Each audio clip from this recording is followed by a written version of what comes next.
This is our 1970 Morris Minor pickup. So today we're putting in a new head gasket, a new cylinder head, and a few other little go fast goodies to hopefully make sure we can get a few more horsepower out of it. But you never know. See how it goes.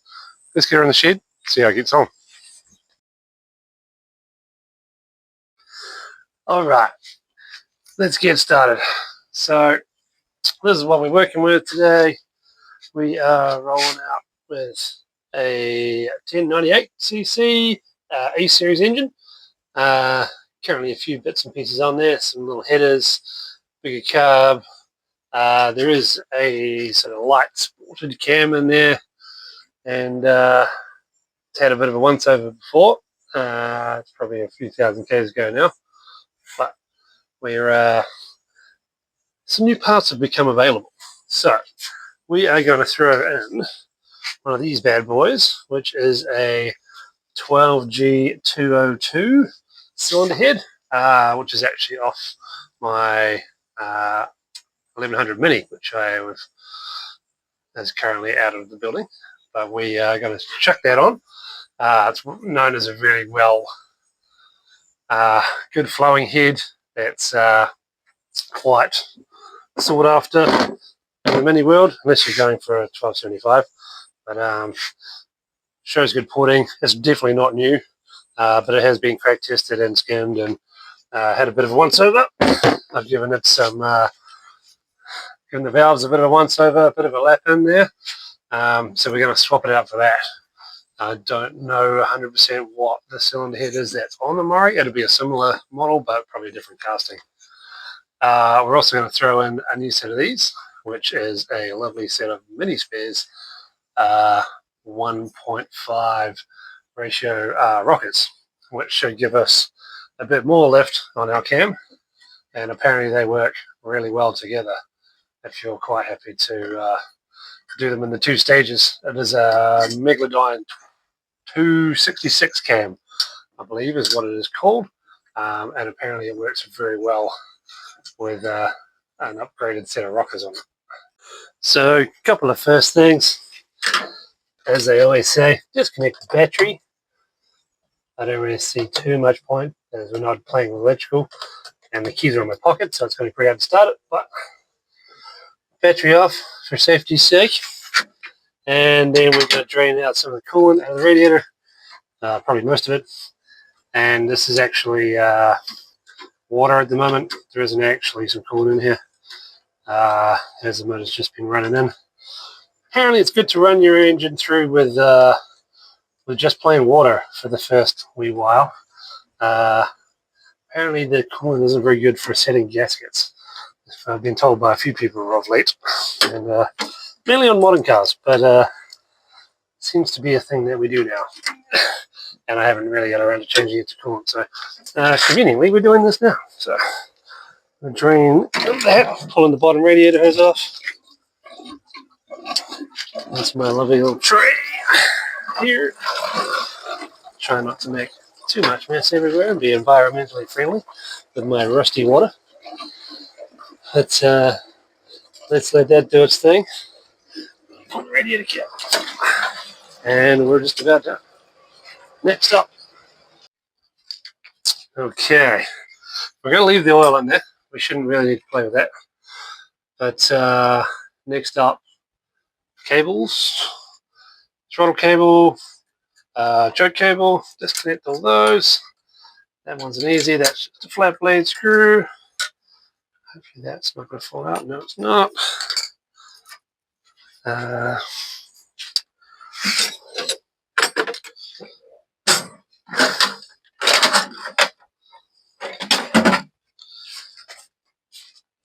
Throttle linkage on this one is a little bit tricky. I use a pair of one of those pliers and a 7/16 to undo the nut on that one.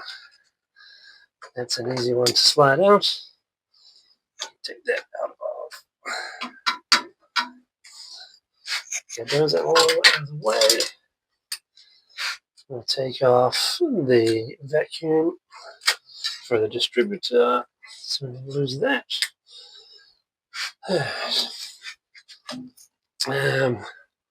What have we got there? We'll get rid of some leads. We can figure out the firing order next time. Okay.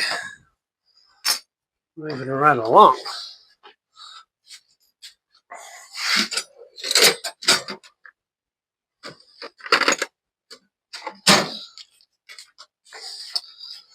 All of this should be fairly basic hand tools. The beauty of old British cars is that I feel like they assumed that not everyone had a whole lot of tools or a lot of things to work on their cars with. So you'll find a very simple little toolkit, half-inch sockets, ring spanners, something like that. You can go either way, depending on your preference. We could go fancy and use the old Ugga Dugga, but I think we're going to leave that one for now. We're not that lazy. Hand tools for the win. So we're taking off the thermostat cover at the moment.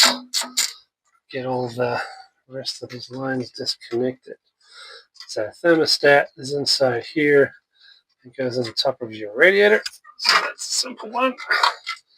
That's just got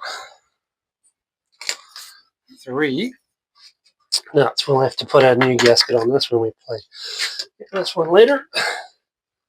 And it needs a... Someone's going to put this on too tight.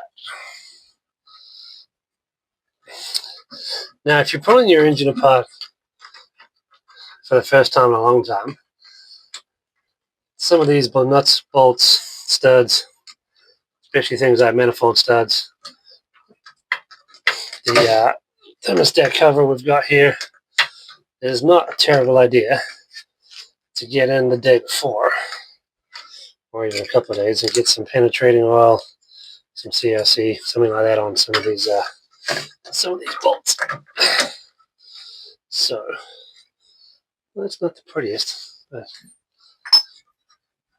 it's kind of why we're doing this. We can flush it out. I'm going to take that top radiator hose off. And not so pretty thermostat. Oh, Jesus. Let's get the gasket off. And that, apart from being a bit grubby, it's not so bad. And this is why we run coolant in our radiators. Our engine's not water, because you get rust. But underneath, with a little bit of a wipe off, it's not so bad. This was an old engine. It has been bought in an old cylinder head, so it tends to, the more you use it, the more crud comes out of it. But now I think that's definitely usable. We've got I believe it's an 82 degrees. Just double check that. Should be 82 as far as I know. Don't quote me on that one. Always consult the manual. Or Google it and make up your own mind. Okay.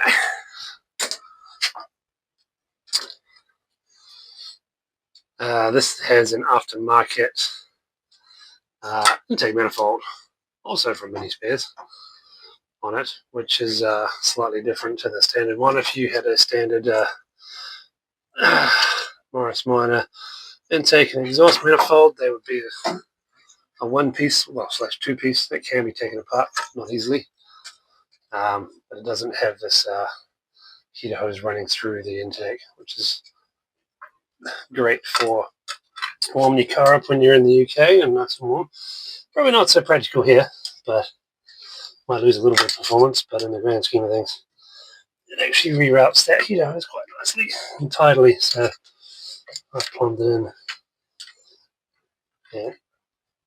Get those hoses off. Come on. Oh, and down. There we go. Right. heater hoses off. I'm just going to snug those to just snug my hose clamps back up so they don't fall off and get lost.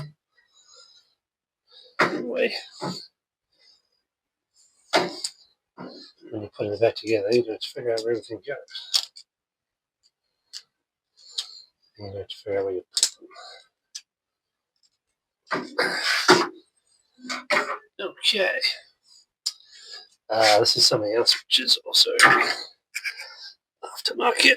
This is I'm running a brake booster on my four-wheel drums, and it's does wonders actually.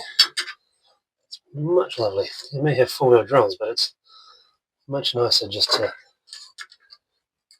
tap on the brakes and have it come to a stop if you like. That's the fuel line disconnect. Done a pretty simple little hose clamp. Keep that out of the way.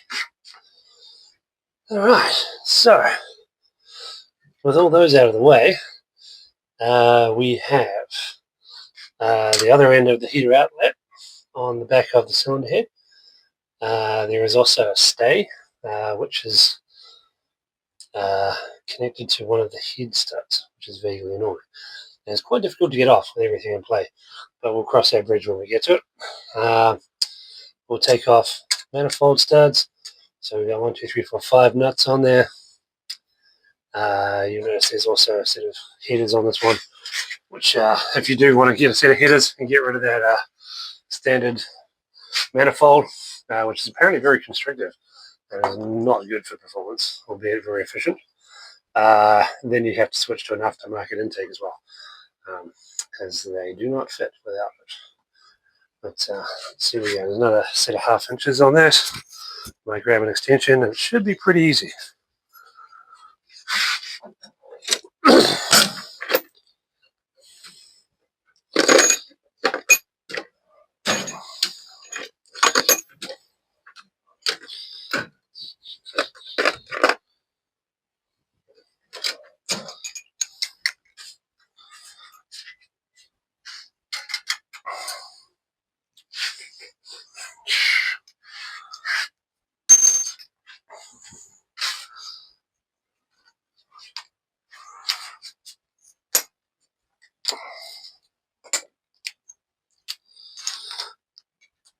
We might even cheat and use some power on this one, just because I'm a bit lazy.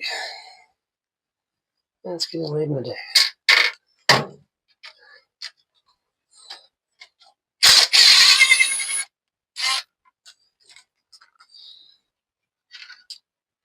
Another one of those little tips: if this is the first time you're pulling your engine apart, probably best to stay away from the power tools.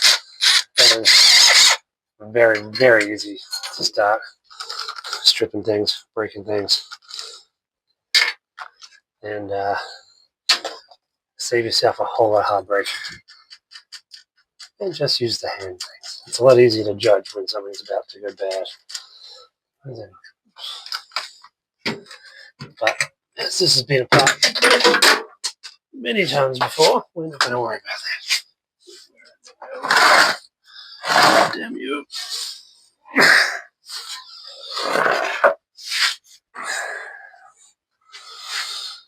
Okay.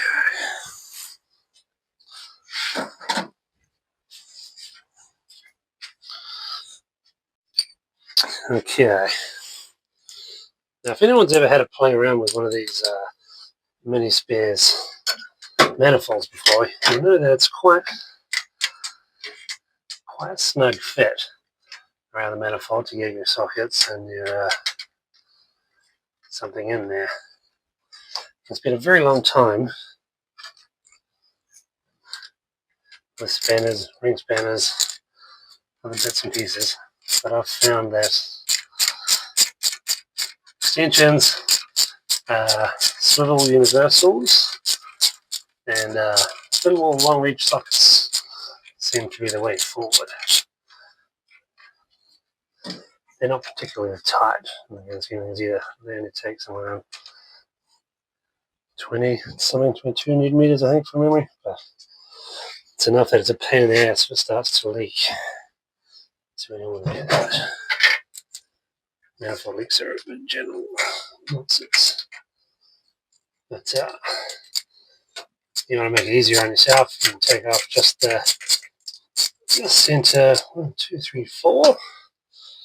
Then you can take off that carburetor and then give yourself a bit more room to move.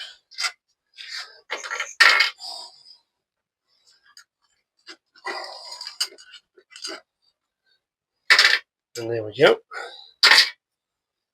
That is our HS4 SU carburetor. The manifold all off in one piece, just to make it simple. Which leaves us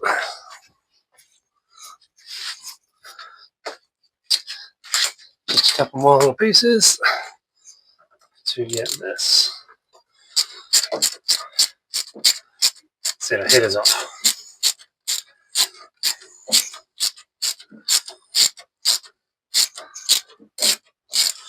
Now I'm not 100% sure if I have to take that. I think I can just unbolt this and slide that out. I've got an aftermarket muffler on there as well, which is just an RC40 single muffler, or just a little S-band. Seems to work really well. Has a good sound. Not too obnoxious. Just the long flow headers with a bit of wrap on them to keep them pretty. But it's a complete nightmare if you get it on your hands. Fiberglass is not fun. It's not your friend. So do your best not to get that on too much sweaty skin. Let's see if we get that. Oh yeah, look at that. Simple. There you go. Drop that down there. Happy days. I'm going to replace that manifold gasket. It can come off. She's looking a little rich. But okay, that's that one done. That just leaves us the other side. Let's go and crack on with that. Right, next up is these bad boys over the back here. You've got a heater adjustment, or takeoff, and there's the engine steady at the back. After that, we've just got rocker cover and straight onto the head bolts, and then we're away. And that's one cylinder head removed. Let's see how we get on with that. This may take some time. I remember this being a complete pain in the ass. But let's start with taking off the heater hose. It's probably going to spill everywhere. We've not used the heater for a while because it's in the middle of something. That would be nice. Oh. There's a little trick that I've learned. Not the last time I did this engine, but just recently, is put a little bit of grease or a little bit of anti-seize on any of your hose barb fittings. It'll do anything to do with that goes with the rubber and the radiator, and it gets hot. And man, does it do some favors when you try to get it off. Especially alloy. Alloy and water don't like each other. And it tends to make a mess, right? That's not going at all well.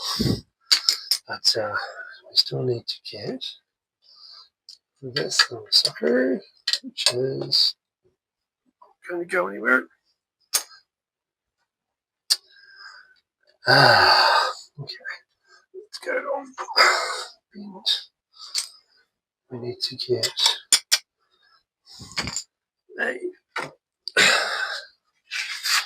let's get that head off. It's stud.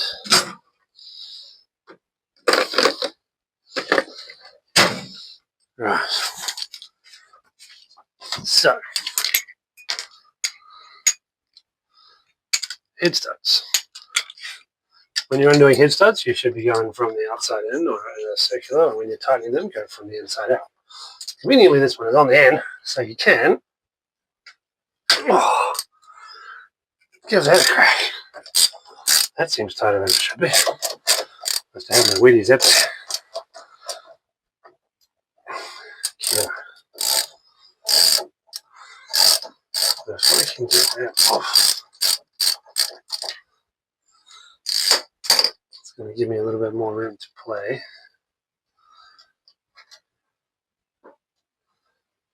Go back here. Come on, get out of there.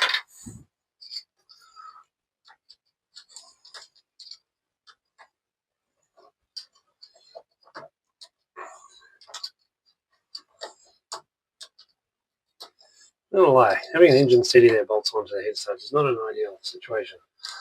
Can't help but think that was a bit of an afterthought.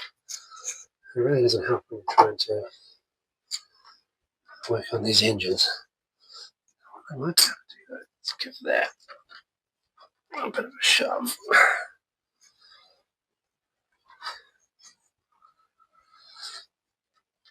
Not 100% certain that that is the right heater takeoff fitting for this car anyway. So what we can do now is just pop that off. Pop that fitting off. And then we can get to everything else. Oh, come on. Oh.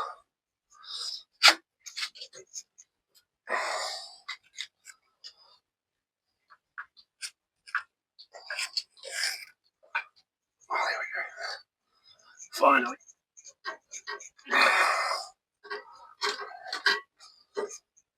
Let's just fit the deep. Alright. That's off. That's off.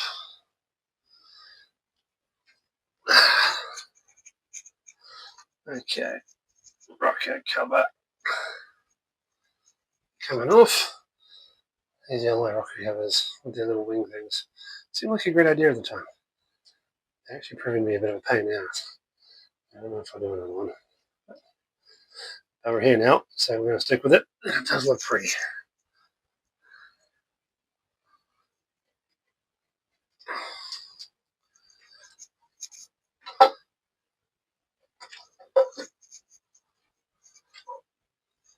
Right, so that can come off.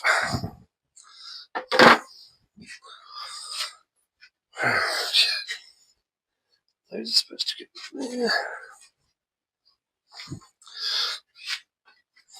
Alright. Rockets are free now. That's going to annoy me. Okay.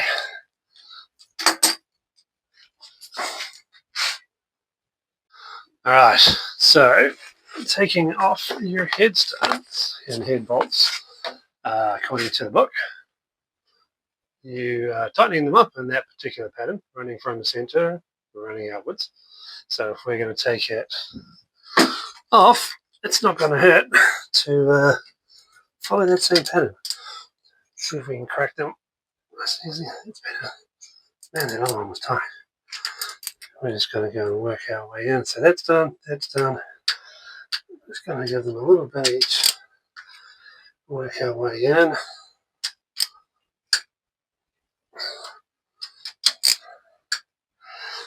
Now, from memory, these run about a 70-ish foot-pounds, I think, all up.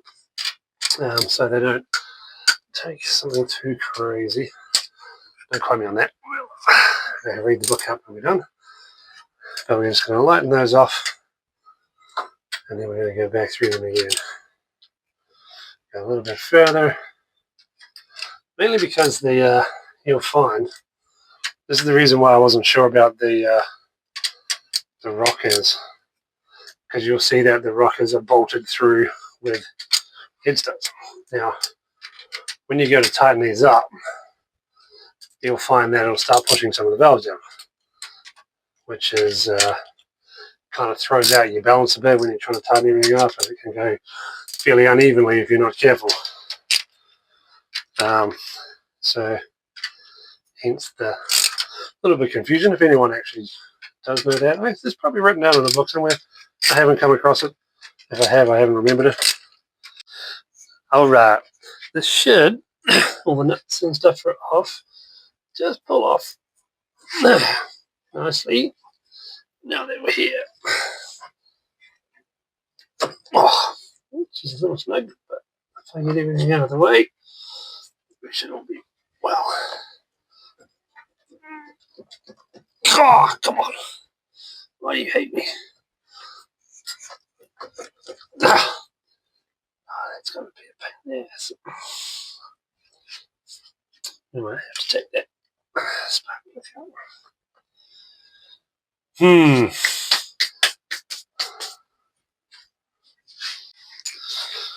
Right. Don't really want to, but I think we're going to have to take this. Engine steady off. So that's got a lock nut on it. Doesn't seem to want to move. There we go. Hopefully that's going to give us enough. Then we can go.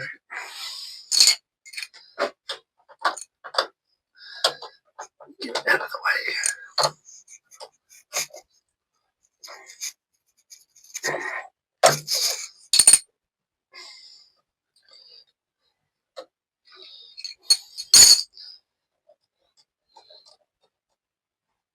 It's going to have to be readjusted later, but any luck, there's enough in it that we can pull it off and get it out of the way. No.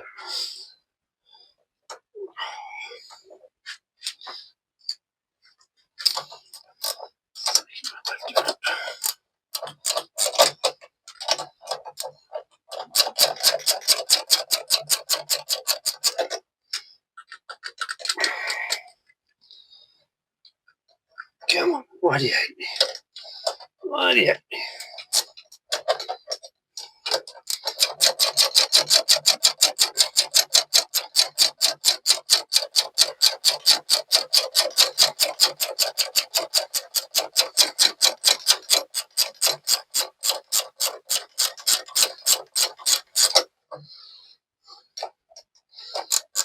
The beauty of ratcheting spanners.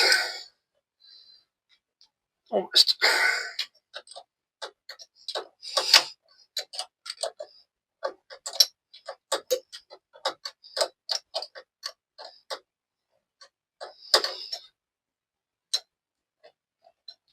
Oh my god, come on.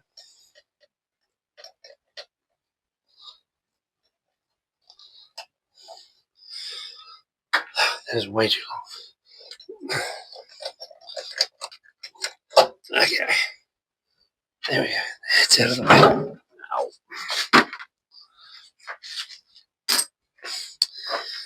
Now something else is getting tied up in this. There we go. That's the sucker. Ta-da! Push rods are falling out in the way.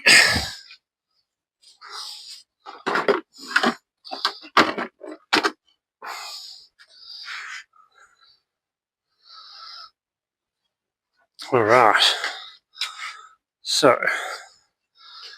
that's out of there.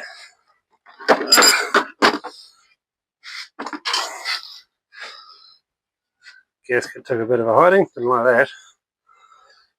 Cylinder head's nice though. If you're running super rich, the old tuning's not great. And this one spilled a bit of oil. Grand scheme of things, not terrible. That one's got a lot of oil on it. Lucky number one. It's just had a lot of oil. Maybe our valve seals weren't great on that one. Anyway, that's cylinder head off. Let's see where we go from here. Okay, that should be a better angle. Let's have a crack. Pull all the old push rods out. Shouldn't be anything wrong with those. They will just be a bit oily.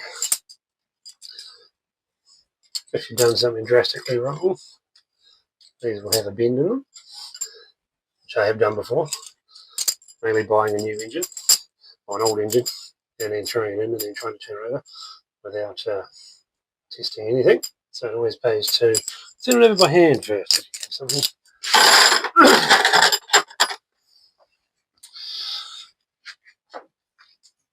Let's get this gasket off. Seems to be decidedly well stuck. Not sure what brand of gasket this was, but it's definitely got a good bit of stick to it. I think we're going to have to clean up this cylinder head quite well. We'll probably take the studs out, clean them up, and take this gasket off. But what I might do is put that on a bit of a time lapse for you guys. Let's have a go at